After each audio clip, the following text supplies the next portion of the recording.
শ্রীমদ্ভাগবত গীতা তৃতীয় অধ্যায় কর্মযোগ শ্লোক ৩১ থেকে ৪৩ বাংলা অনুবাদ ও ব্যাখ্যা নিউ বাংলা অনলাইন চ্যানেল দ্বারা আপনাদের সামনে প্রস্তুত করা হল।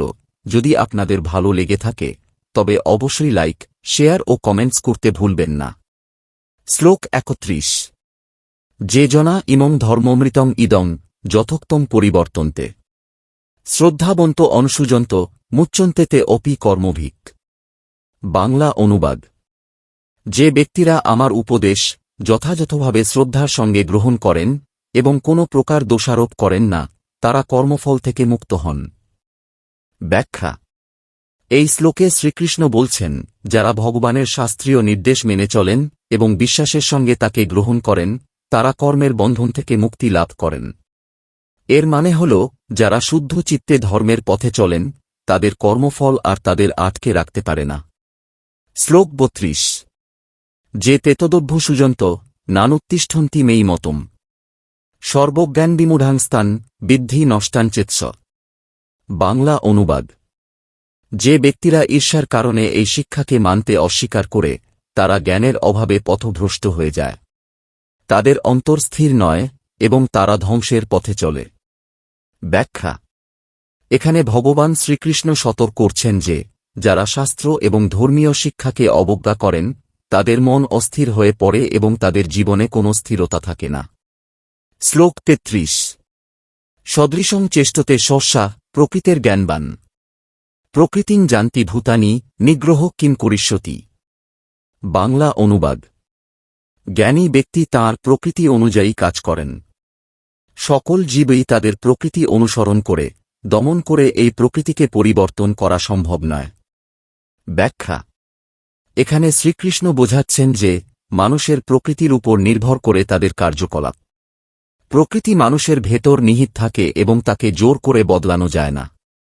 শ্লোক ৩৪ ইন্দ্রিয়সেন্দ্রিয় স্বার্থে রাগোদ্দেশও ব্যবস্থিত তজন বশমাগচ্ছেত তৌহস্য পরিপন্থিনৌ। বাংলা অনুবাদ ইন্দ্রিয়ের বিষয়ে আসক্তি এবং বিতৃষ্ণা দুইই থাকে। এই দুইয়ের অধীন হওয়া উচিত নয়, কারণ এগুলোই জীবনের পথে বাধা সৃষ্টি করে। ব্যাখ্যা এই শ্লোকে বলা হয়েছে, আসক্তি এবং বিতৃষ্ণা মানুষের সিদ্ধান্ত গ্রহণকে প্রভাবিত করে, তাই ইন্দ্রিয়ের উপরে নিয়ন্ত্রণ রাখা জরুরি। শ্লোক ৩৫ শ্রেয়ান স্বধর্ম বিগুণ পরধর্মাৎ সনুষ্ঠিতাৎ স্বধর্মে নিধনং শ্রেয়ের পরধর্ম ভয়াবহ।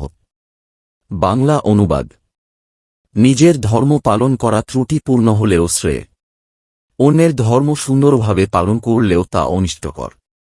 নিজের ধর্মে মৃত্যুও শ্রেয়, অন্যের ধর্ম ভয়ের কারণ।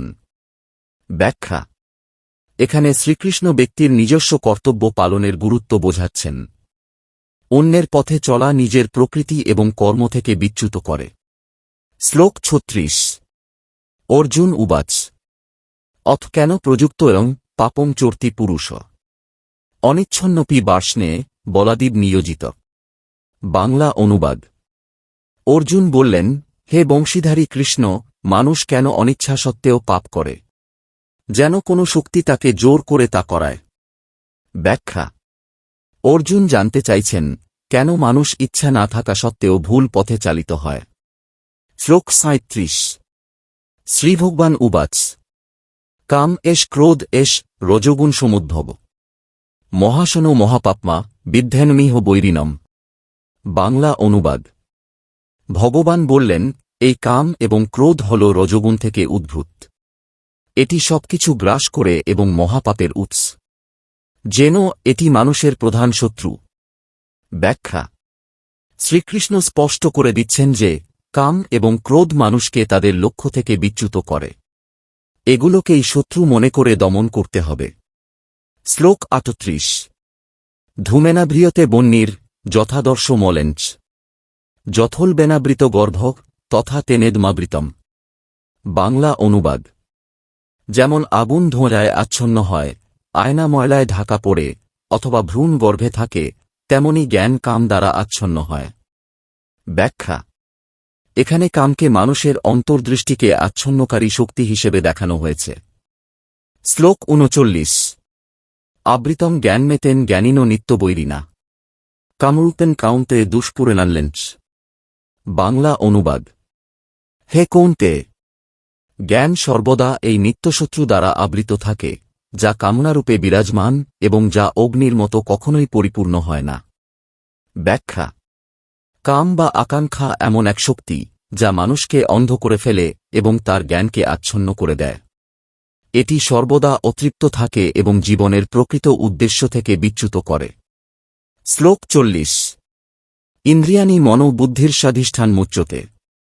এতৈর্হ্যাতৎ জ্ঞানমাবৃত্ত দেহিনং জ্ঞানিনো নৃতম। বাংলা অনুবাদ। ইন্দ্রিয়, মন এবং বুদ্ধি এই তিনটি কামনার বাসস্থান হিসেবে পরিচিত। এই সব কিছুর মাধ্যমে কামনা জ্ঞানী ব্যক্তির জ্ঞানকে আচ্ছন্ন করে ফেলে। ব্যাখ্যা। শ্রীকৃষ্ণ বলছেন যে কামনা মানুষের ইন্দ্রিয়, মন এবং বুদ্ধিকে গ্রাস করে। এগুলি জ্ঞানের পথকে বাধাগ্রস্ত করে এবং মানুষকে কর্মফল থেকে মুক্তি পেতে দেয় না। শ্লোক 41। তস্মাৎ তমিন্দ্রিয়ান্নাদৌ নিয়ম্য ভারতর্ষব। পাপমানং প্রজহিধ্যানং জ্ঞান বিজ্ঞান্নাশনম। বাংলা অনুবাদ। তাই হে অর্জুন, প্রথমেই ইন্দ্রিয়সমূহকে নিয়ন্ত্রণ করো এবং এই পাপকে ধ্বংস করো যা জ্ঞান ও বিজ্ঞানকে বিনষ্ট করে। ব্যাখ্যা। এই শ্লোকে শ্রীকৃষ্ণ অর্জুনকে পরামর্শ দিচ্ছেন যে ইন্দ্রিয় নিয়ন্ত্রণই কামনাকে পরাভূত করার প্রথম পদক্ষেপ, কারণ এই কামনা মানুষের জ্ঞান ও বিচার শক্তিকে নষ্ট করে। শ্লোক 42। ইন্দ্রিয়াণি পরান্নাহুরিন্দ্রিয়েব্বা পরং মন। মনসস্তু পরা বুদ্ধির্য বুদ্ধের পরতস্তু স। বাংলা অনুবাদ। ইন্দ্রিয়গুলি বস্তুর চেয়ে শক্তিশালী, মন ইন্দ্রিয়গুলির চেয়ে শক্তিশালী, বুদ্ধি মনের চেয়ে শক্তিশালী, আর আত্মা বুদ্ধির চেয়েও শক্তিশালী। ব্যাখ্যা। শ্রীকৃষ্ণ এই শ্লোকে মানুষের অভ্যন্তরীণ শক্তির স্তরগুলিকে ব্যাখ্যা করেছেন। আত্মা সর্বোচ্চ শক্তি, যা বুদ্ধি, মন ও ইন্দ্রিয়ের উপরে অধিষ্ঠিত। শ্লোক 43। এবং বুদ্ধের পরমবুদ্ধা সংস্তভাত্তান্মাত্মনা। জহি শত্রুং মহাবাহ কামরূপং দুরাসদম। বাংলা অনুবাদ। এইভাবে বুদ্ধির মাধ্যমে আত্মাকে জেনে নিজেকে স্থির করো এবং হে মহাবাহু অর্জুন, কামনারূপ সেই দুরারোহ শত্রুকে পরাভূত করো। ব্যাখ্যা। এই শেষ শ্লোকে শ্রীকৃষ্ণ অর্জুনকে নির্দেশ দিচ্ছেন যে আত্মসংযম এবং বুদ্ধির সাহায্যে কামনাকে জয় করতে হবে। আত্মাকে জেনে এবং তার প্রতি মনোযোগী হয়ে মানুষ সমস্ত আসক্তি ও কামনা থেকে মুক্তি পেতে পারে। সারমর্ম। শ্রীমদ্ভগবদ্গীতার এই অংশে শ্রীকৃষ্ণ মানুষের কামনা, রাগ এবং ক্রোধকে নিত্য শত্রু হিসেবে চিহ্নিত করেছেন।